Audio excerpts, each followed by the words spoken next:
안녕하세요, 여러분. 성공합시다. 우리가 인생의 끝을 알면 삶의 태도가 달라지죠. 오늘 모세가 자기 인생의 끝을 보여주면서 우리가 어떻게 살아야 하는지에 대해서 얘기해 주는데요. 한번 들어가서 보도록 할게요.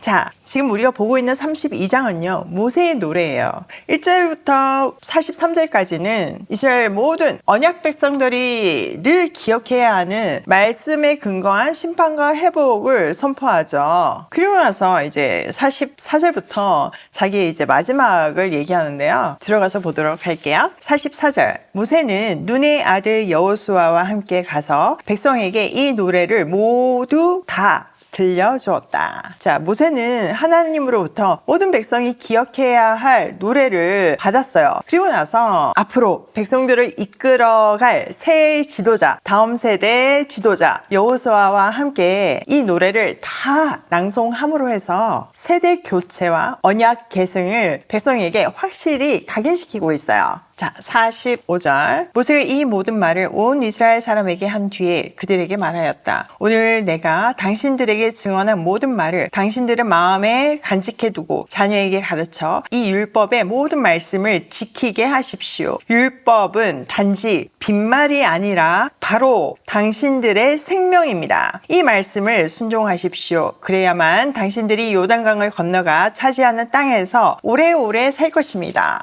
자, 모세는요, 이 노랫말이 단순히 어떤 말이 아니라 백성을 살릴 말씀이라고 강조하고 있어요. 언약 백성에게 말씀 이퀄 생명이라는 인식이 핵심이죠. 언약 백성은 계약을 했잖아요, 하나님하고. 말씀대로 지키지 않으면 그 쪼개진 고기처럼 이렇게 된다고 지금 한 상태예요. 그렇기 때문에 말씀을 지키는 것이 생명인 거죠. 그렇지 않을 경우에 신명기에서 얘기했던 그 수많은 재앙들을 만날 수밖에 없어요. 근데요, 이들뿐만 아니라요, 하나님의 자녀인 우리도 마찬가지예요. 말씀이 생명이에요. 가전제품 같은 경우에 매뉴얼을 벗어나면 고장이 나잖아요. 제가 늘 얘기하듯이 핸드폰 소독하겠다고 끓는 물에 넣으면 망가지잖아요. 마찬가지예요. 우리 인생도요, 우리를 지으신 분의 매뉴얼에서 벗어나면, 그 말씀에서 벗어나면 고장날 수밖에 없어요. 말씀이 생명입니다.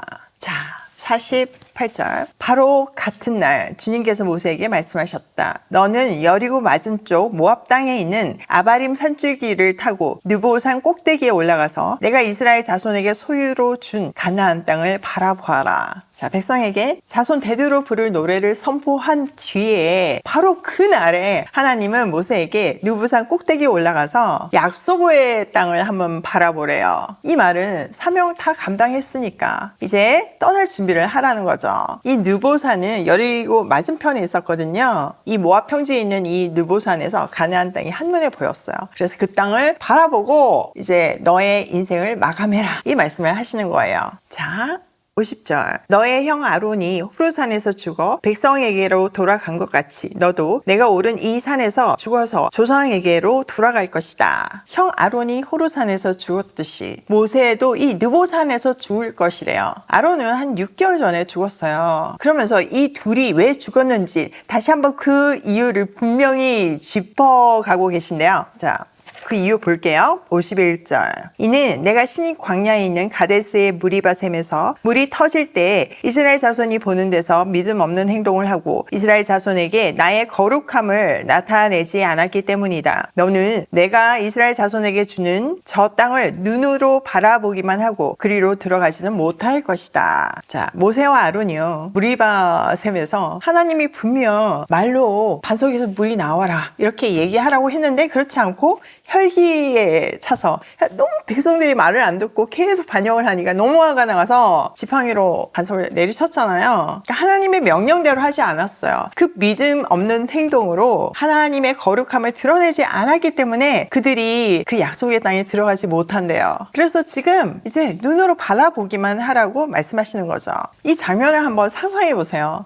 모세가 자기 인생을 정말 이 백성을 이끌어내는데 헌신했어요. 이 말씀을 하나님한테 받으면서 자기 인생이 해석됐을 거 아니에요. 정말 그 놀랍게 40년 동안 이집트의 왕자로 준비되게 하시고 40년 동안 하나님과 깊은 교제를 하면서 자기의 정체성과 사명을 알게 하시고, 그리고 정말 그 나머지 40년 동안 내 백성을 이끌어내라는 그 사명을 감당했잖아요. 이 위대한 모세 오경을 기록했잖아요. 하나님을 그렇게 대면하고 그런 영광을 누렸지만 어쩌면 그 인생의 결론 같은, 하이라이트 같은 그 가나안 땅을 밟지 못한다는 거예요. 바로 눈앞에 있는데 말이죠. 사실 모세가 저도 가게 해주세요 간절히 애원했었죠. 근데 하나님은 절대 안 된다고 하셨어요. 모세가 마지막까지 사명을 감당하고 노래까지 다 가르치고 나서 이제 정말 인생을 마무리할 시점에 하나님은 이 잘못했던 그 이유를 딱 다시 한번 언급하면서 너 못 간다, 눈으로만 봐라, 이렇게 얘기했을 때 모세의 심정이 쉽지는 않았겠죠. 또 한편으로는 이제 그 천국 소망에 평안했을 것 같기도 해요. 어쨌든 지켜보는 우리로서는 하나님 너무 냉정하시고 너무 잔인하지 않으신가? 이런 생각이 들 수 있잖아요. 저도 조금 그런 생각이 들거든요. 그래도 땅은 밝게 해주시지, 이런 생각 들거든요. 그런데 더 깊이 생각해보니까 그 하나님의 깊은 뜻 앞에 눈물이 나더라고요. 하나님도 모세 정말 그토록 원하는 그 땅 밝게 하시고 싶으셨을 거예요. 너무나 모세를 사랑하셨으니까요. 진짜 그냥 모세만 생각하면 눈 한 번 감아주실 수 있죠. 그런데 그게 끝이 아니라 모세는 백성의 리더였잖아요. 백성들을 위해서 지도자도 그 어떤 업적이 있다 해도 하나님하고 아무리 가까워도 예외는 없다는 공의를 백성에게 각인시키려는 메시지인 거죠. 아니 모세도 잘못해서 못 들어갔어, 이것만큼 강력한 메시지는 없잖아요. 이제 우리가 생각하는 그런 모세랑 그 이 백성들이 느꼈던 모세는 완전히 차원이 다르잖아요. 그 대단한 모세도 잘못을 하면 예외가 아니라, 그러니까 그 자기네들의 잘못에 불만을 품을 수가 없는 거죠. 하나님의 공의가 정말 가슴에 새겨졌을 거예요.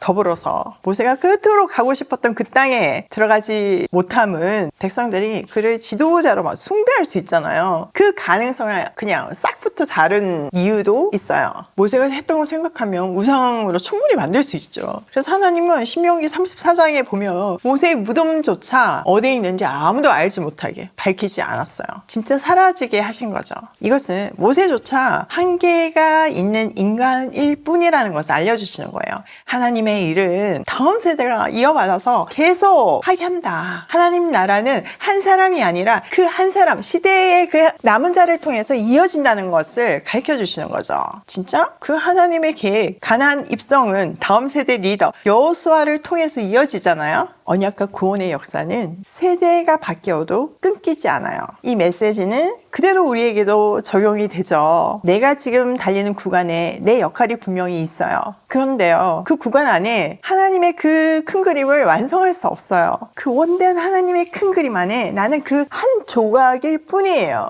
우리가 퍼즐에 많이 비유를 하잖아요. 그러니까 퍼즐 한 조각 한 조각이 다 자기 자리를 찾아야지만 그 그림이 완성이 되잖아요. 마찬가지예요. 나의 그 한 조각 그림이 제 자리를 찾아야지만 하나님의 그 큰 그림이 완성되는 거예요.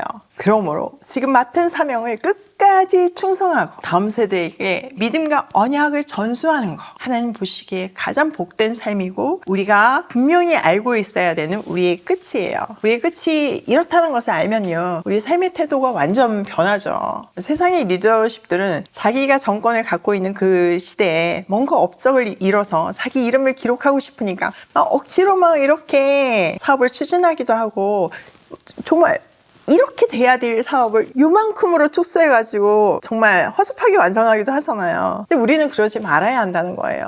이 하나님의 큰 그림에서 나의 구간을 정말 충성돼 있게 충실히 살아내면 그 하나님의 일이 조잡한 그림으로 끝나는 것이 아니라 원대한 그림으로 완성된다는 사실을 꼭 기억하면서 내 시대에 뭔가를 마감하려고 하지 말고 그냥 주어진 그 구간을 충성스럽게 달려야 한다는 사실을 꼭 기억하면서 살아야 돼요. 그러면 우리는 결과에 자유할 수 있고 지금 이 순간이 너무나 귀하다는 것을 알게 되고 귀한 만큼 충성되게 살 수 있는 거예요. 우리 큰아들이 지금 그 쇼텀 방학이라 가지고 한국을 왔거든요. 네, 그러니까 아들을 보고 있는 것만으로도 제 가슴이 정말 웅장해지는 거예요. 왜냐? 이 아이가 다음 세대잖아요.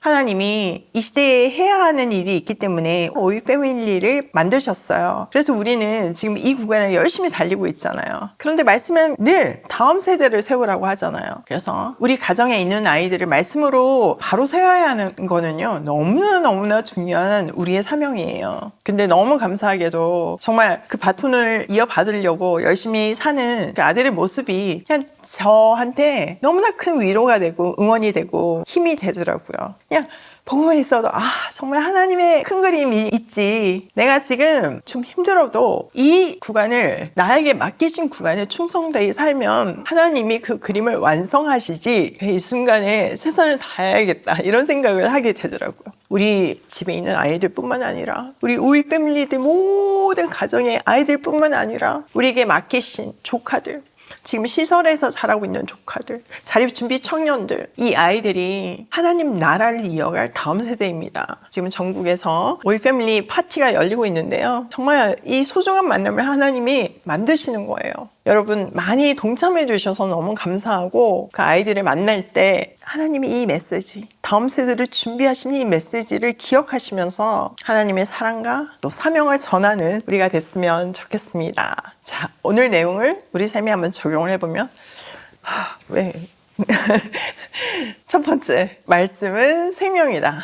정말 너무 이 매일 듣는 말씀이지만 가슴이 새롭게 떨리는 것 같아요. 이 엄청난 진리를 우리에게 알려주시고 이 매일 아침 설명해 주시는 그 하나님 아버지의 마음 가슴에 잘 새겨서 정말 이게 생명줄인 줄 알고 내 삶에 적용하고 또 다음 세대에게 전달하고 만나는 사람마다 이 복을 전하는 우리가 되기로 해요. 두 번째, 하나님 공의 앞에 그 누구도 예외 없다. 여러분, 모세도 예외가 아니었어요. 이 말은 그 누구도 예외가 없다는 말이에요. 작은 불순종도 가볍게 넘기지 말고 말씀 앞에서 마음을 새롭게 하고 회개하고 하나님께 고백하고 제사함을 받는 우리가 되기로 해요. 세 번째, 나의 구간을 잘 달리자. 하나님의 계획은요, 지금 내 생에 다 완성되지 않아요. 하나님이 그렇게 작으신 분이 아니에요. 하나님의 계획은 다음 세대를 통해서 계속 이어진다는 사실을 꼭 기억하고 나의 구간을 충성스럽게 달리는 우리가 되기로 해요. 오늘도 말씀이 생명임을 다시 한번 가슴에 새기고 나에게 주어진 구간을 온 마음을 다해 정성껏 충성스럽게 살아내길 소망하며 고싱해요.